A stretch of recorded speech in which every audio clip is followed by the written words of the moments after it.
Saya terima kasih semua orang yang pernah bertugas di Jakarta, termasuk Pak Basuki, pasti berpengalaman terkait dengan banjir.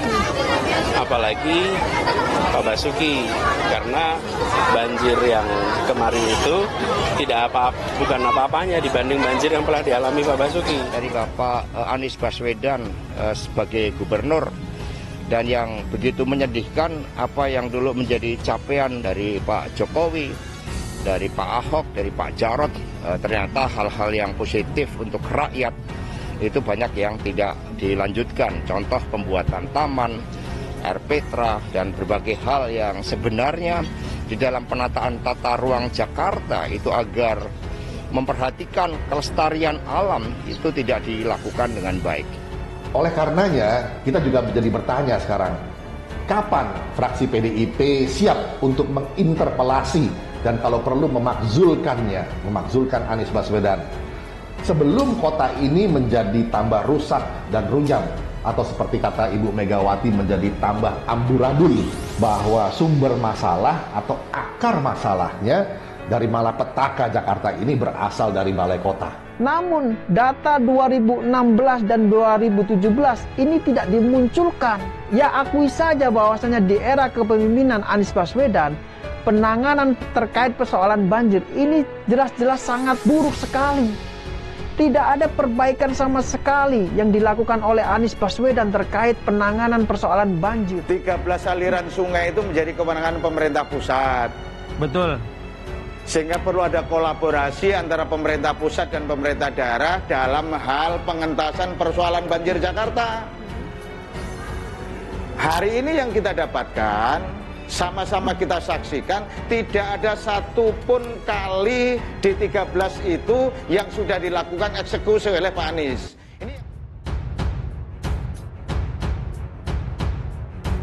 Ucapan Ahok soal orang pintar ngomong disuruh kerja dianggap multitafsir pendukung Anies. Jakarta mantan Gubernur DKI Jakarta Basuki Cahayapurnama atau Ahok hadir dalam acara reuni relawan pemilihan Kepala Daerah DKI Jakarta 2017 di salah satu mal Bilangan Jakarta Selatan Minggu 6 November 2022. Saat silaturahmi tersebut pembawa acara memantik jawaban Ahok soal sumur resapan. Tidak hanya soal itu, Ahok juga memantik perhatian saat mengatakan orang pintar ngomong dikira hebat. Dalam konteks ini, Ahok tidak memang menyebut nama siapapun dalam tendensi ke arah politik. Meski begitu, Surya Chandra, seorang rekan dekat Ahok yang kini secara terbuka dikenal sudah mendukung kontestasi Anies Baswedan sebagai calon presiden, mengaku pernyataan tersebut bukanlah gaya khas Ahok yang dikenalnya dulu. Kalau sudah mendukung Anies, ex-kader PSI ini tetap menghormati sosok Ahok sebagai orang yang tulus mencintai warga Jakarta, sehingga dia berharap pernyataan demi pernyataan tersebut bukanlah sesuatu yang signifikan. Bukanlah sesuatu yang diniatkan untuk menimbulkan kegaduhan publik. Terlepas dari hal itu, Surya menambahkan, kinerja Gubernur DKI harus berdasarkan data dan fakta. Salah satunya, soal statistik yang didapatkan dari jajak pendapat publik melalui lembaga survei. Surya menyebut dua lembaga survei yang diyakininya kredibel, yakni Populi Center dan Lembaga Survei Indonesia baru saja membuat jajak pendapat tentang tingkat kepuasan publik DKI Jakarta. Hasilnya, Gubernur Anies Baswedan mendapat skor tinggi. Anies Baswedan safari politik, PKS dan Demokrat, tak ada deklarasi Indonesia Anies, koalisi gagal. Bakal calon presiden dalam pemilihan umum presiden 2024, Anies Baswedan sudah memulai safari politiknya. Anies Baswedan melakukan safari politik di kota menantu Presiden Joko Widodo, Bobi Nasution di Medan, Provinsi Sumatera Utara pada Jumat 4 November 2022 kemarin. Dalam kurun waktu 2 hari di Medan, Anies Baswedan akan mengunjungi berbagai rangkaian acara, mulai dari bertemu dengan para relawan, para tokoh lintas etnis dan lintas agama. Kendati Anies terus melakukan safari politik, dua partai koalisi yakni Partai Keadilan Sejahtera dan Partai Demokrat ternyata tidak mendapat undangan dalam deklarasi relawan Anies Indonesia Anies pada 10 November 2022 mendatang. Wakil Ketua Umum Partai Nasdem Ahmad Ali menyampaikan alasan tidak diundangnya Partai Demokrat dan PKS pada deklarasi tersebut. Ia menyampaikan bahwa Partai Nasdem hadir karena menjadi satu-satunya partai politik yang telah resmi mendukung Anies sebagai calon presiden. Namun demikian, Ali menampik jika Indonesia Anies merupakan relawan yang dibentuk oleh Partai Nasdem. Ia mengklaim relawan Indonesia Anies bakal bekerja untuk parpol lain yang sama-sama bekerja untuk pemenangan Anies. PKS bisa pindah koalisi. Direktur Lembaga Kajian Politik Nusakom Pratama, Ari Junaidi menilai PKS bisa bergabung ke koalisi Gerindra dan Partai Kebangkitan Bangsa. Menurutnya, keputusan itu bisa diambil karena kepentingan PKS dinilai sulit diakomodir oleh kedua calon mitra koalisinya, Partai Nasdem dan Partai Demokrat. Di sisi lain, Ari memandang Partai Nasdem tak bisa banyak membantu PKS yang ingin mengusung mantan Gubernur Jawa Barat, Ahmad Heriawan untuk mendampingi Anies. Pasalnya, para Demokrat memiliki kursi di parlemen lebih banyak ketimbang PKS. Sebaliknya, Ari tak melihat bahwa PDIP tertarik untuk bergabung bersama koalisi Gerindra PKB. Ia menduga partai pemimpin Megawati itu tidak akan mendapatkan banyak keuntungan jika bekerja sama dengan Prabowo Subianto dan Muhaimin Iskandar. PDIP dinilai bisa kesulitan mengajukan kadernya untuk mengikuti pemilihan presiden 2024 jika bersatu dengan Partai Gerindra dan PKB. Diketahui, Sekretaris Jenderal Partai Gerindra Ahmad Muzani mengungkapkan ada dua partai politik parlemen yang bakal bergabung. Komunikasi intensif sudah terjalin dengan parpol calon mitra koalisi tersebut. Namun Muzani masih merahasiakan nama pihak yang akan bergabung. Anies Baswedan dibantai mahasiswa saat safari politik di Sumut. Bakal calon presidennya diusung Partai Nasdem, Anies Baswedan bertemu dengan berdialog dengan sejumlah kalangan dari hari kedua safari politiknya di Sumatera Utara, Sabtu 5 November 2022.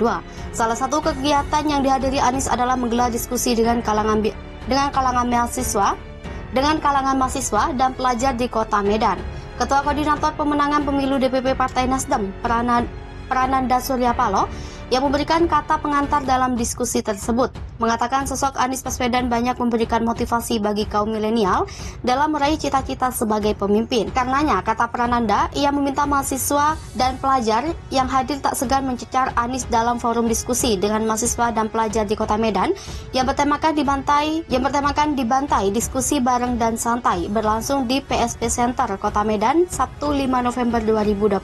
Sementara itu, Anies Baswedan dalam paparannya mengungkapkan bahwa anak keunikan dari sosok anak muda dengan memiliki masa depan yang panjang bukan panjang harinya tapi pandangnya. Anies mengungkapkan walaupun seseorang masih muda namun kerap membicarakan masa lalu bisa dianggap sudah tua, tapi sebaliknya bila ada orang tua yang terus berpikir masa depan bisa dianggap lebih muda.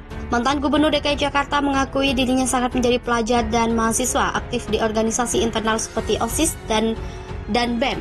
Baginya, bila anak muda aktif dan sibuk dengan kegiatan, maka sosok anak muda tersebut kelak menjadi pemimpin. Anies mengajak mahasiswa dan pelajar yang hadir dalam diskusi itu untuk senantiasa aktif di dalam maupun di luar kelas.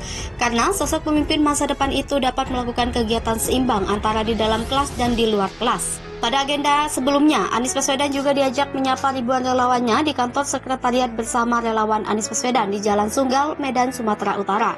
Anies Baswedan mengatakan selama berada di Sumatera Utara 4 dan 5 November 2022, puluhan ribuan relawan kader Partai Nasdem hingga masyarakat umum menyambut kehadirannya sejak mendarat di Bandara Kuala Namu International Airport, Kabupaten Deli Serdang. Dalam kunjungan safari politik ini, Anies menilai Sumatera Utara telah mengirimkan pesan perubahan untuk Indonesia.